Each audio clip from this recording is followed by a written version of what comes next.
Good afternoon, I'm Mahalia Joseph and C News is live at noon. And I'm Rishi Harinanan with sport. Stephen Williams has returned to his post as the acting police commissioner after a 3-month vacation. On his return, he was granted a 6-month extension to act in the position. However, the Police Service Commission says it expects to appoint a permanent top cop before mid-2017. An ad for recruitment was placed in the daily newspapers over the weekend. Applications must be submitted before November 18th. Williams has been acting as police commissioner since Dwayne Gibbs resigned in 2012. The Arima Magistrates Court is closed today to carry out emergency work on the building. A statement from the judiciary last evening said all charges will be sent to the Tunapuna Magistrates Court to be dealt with accordingly. It said people who are out on bail or who have matters before the Arima Magistrates Court are advised to attend that court on Thursday, 3rd November 2016 for the purpose of getting their adjourned dates. To some other news now, the analysts and commentators are continuing to share their views on the cabinet reshuffle announced by the Prime Minister on Monday. Today, Indira Sajuan Ali told us the move screams the need for constitution reform. She questioned if the new ministers were put there as a way to pay back party financiers, while Ansel St. Hilaire said the reshuffle was a strategic move looking toward the future.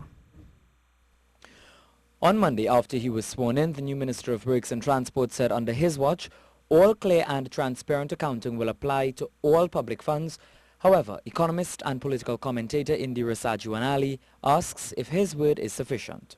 Especially when you put in context the fact that he was the party's campaign manager and would have obviously been one of the key persons in terms of raising financing for the party, and we don't have a ledger that we could go to that would be able to identify who the largest financiers of the PNM would have been going into the election, so that we can look and match that against the awards of contract in order to get a sense of whether fair play is being meted out. She said the reshuffle highlights the need for constitutional reform, explaining that as it stands, there are no laws regarding party financing and there are inadequate procurement legislation. She said this leaves room for corruption. Have some of these changes rather been done in order to get on with the business of repaying party financiers who would have invested in the election and now, screaming, listen, time for us to get back our pound of flesh. According to another analyst, Ansel St. Hilaire, the Prime Minister's shake-up of his cabinet ahead of the local government election is designed to send a message to voters that he's trying to reach out to the electorate and be all-inclusive as his party attempts to secure a bigger margin of victory. The reshuffle may not simply be about evaluation and assessment. I feel it is kind of more about bringing together the right skill sets for the job ahead, so I think the Prime Minister would have had an opportunity to observe workers, his ministers at work, and as he sees the vision, as he looks at the road ahead, he's putting the right skill sets to manage the process, and I think that is what the reshuffling was about. And former Minister of Energy under the PNM, Conrad Enel, responded to statements made by the opposition United National Congress and the Congress of the People that the reshuffle could have been a way for the PNM to repay their party financiers. If the government will get positives as a result of the moves, how in politics do you deal with that? Well, in politics you negate it. So you try to do two things. You try to turn whatever positives there are into negatives, or wherever there's a benefit, you try to neutralize it. That's the political system. So I would be very surprised if I heard comments other than the ones that you've just described coming from those who are on the other side. And it's both ways. That's the system. Monday's reshuffle saw Franklin Can moving as the Minister of Rural Development and Local Government to the Ministry of Energy and Energy Industries. Kazim Hossain as Senator and Minister of Rural Development and Local Government. Fitzgerald Hines was taken out as Minister of Works and Transport and put as Minister of Public Utilities, while Rohan Sinanan was made a Senator and Minister of Works and Transport. Other changes included the removal of Sarah Boudou as a Senator, Nicole Olivier as the Minister of Energy and Energy Industries, and Ansel Antoine as Minister of Public Utilities. Rishi Harinanan, C News. While you're watching the C News live report at noon, remember you can keep up to date with all the latest news on our website at ctvtt.com, or you can check out our Facebook and Twitter pages at C News Live.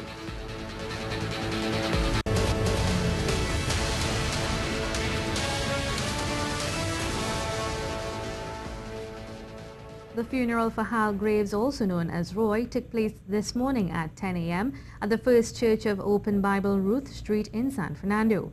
He died last Friday. The 55-year-old was a well-known community and social activist, and you can stay tuned to C News throughout the afternoon as we share with you some of the tributes. Now, in a statement, the Minister of National Security, Edmund Dillon, expressed condolences to the family and friends of Mr. Hal Graves on his passing last week Friday. He said Mr. Graves worked closely with several programs within the Ministry of National Security, which focuses on improving the quality of lives of citizens, especially young people residing in at-risk communities. He collaborated with the Hearts and Mind program of the Interagency Task Force, as well as the Citizen Security Program. To some other news now. It's going on 3 weeks since the 5 Trinidadian nationals held in Venezuela have been told that they can leave the prison and return home. However, they are still there. Head of the Islamic Front, Umar Abdullah, said this morning they are still at the facility in Sebin and they are not getting information from the authorities in Venezuela or here in Trinidad. Last week, members of the Islamic community met with the Attorney General and they were told he would work expeditiously to resolve the matter, but since then, nothing has happened.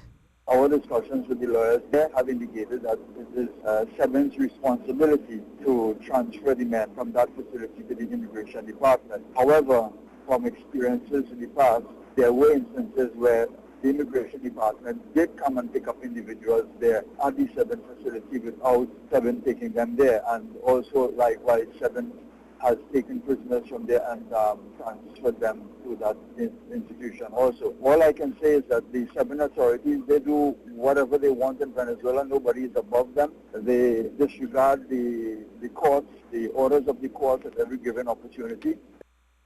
The men have been in prison since March 2014. They served a 2-year sentence, for one on suspicion of terrorism and then on espionage. Mr. Abdullah said his group is of the opinion that the Sebin authorities are trying to extort money from the nationals in Venezuela. They have been receiving promises. They have signed a document in Sebin indicating that all is well, etc., etc.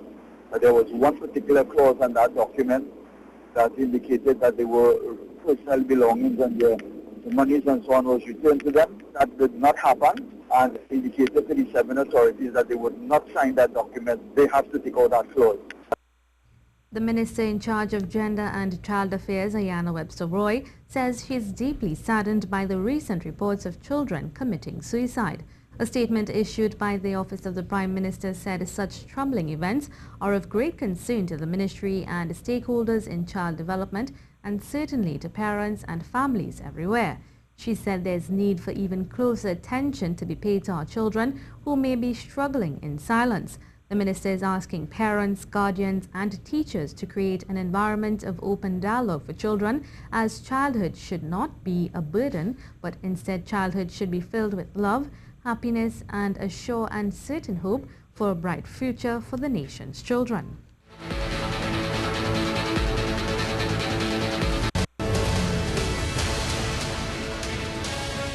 You're watching the C News live report at noon. The Emancipation Support Committee is calling on the Chief Immigration Officer to intervene and prevent a Haitian student from being sent back to his country before completing his degree. In a statement, the committee noted at this very moment, a clique of immigration officers are forcing Luxon St. Hervé, who came here in August to pursue a degree at the Cipriani College of Labor and Cooperative Studies, to cease his studies and return to his homeland without presenting one single justifiable reason. It said the young Haitian who is targeted achieved academic success by overcoming many obstacles, including the 2010 earthquake in his country and has met all the academic requirements to get into the college. On October 25th, Mr. St. Hervé was told that his application had been refused despite providing all required documents. When conversations about child marriages began earlier this year, the Coalition to End Child Marriages was formed. 6 months later, the group is reigniting the fire under the issue as they continue to wait on government to make the necessary adjustments to the law. Janine Brown has more in this report. A representative for the Coalition to End Child Marriages, Stephanie Leach, says the group intends to stage a protest before the closing of Parliament next week to speak face-to-face with those in power on the issue. Given that the AG promised that the bill would be laid by the end of October, we realized that there's a need to amp up our action. So we plan to be outside of Parliament next week, Wednesday. While the coalition's main goal is to see all 4 marriage acts in this country having the same rule, that is, only being for those 18 years and over, Ms. Leach says they're also lobbying for an age of exception. But she explains this must only be considered under specific circumstances. So that is with the consent of both living parents, that the children should be no more than 3 years of age apart, which is in line with the Romeo Clause of the consent between minors, that there should be a review of a judge of the Family and Children's Court, and that there should be counseling of the individuals. She says she's pleased with efforts made by the Attorney General to have consultations on the matter, but hopes the dialogue will in fact contribute to the final decision. You know, he has been saying that he's interested in consultations and has held 2 consultations. In fact, it's one of his key pillars to the construction of this new bill. But the coalition is not interested in consultation in a tokenistic fashion. And we have, in fact, outlined many key areas of the policy that we would like to see reflected. Noting that conversations on the issue have progressed in recent years, particularly in 2016, she adds all that's needed now is for government to make the final decision. Janine Brown, CNews.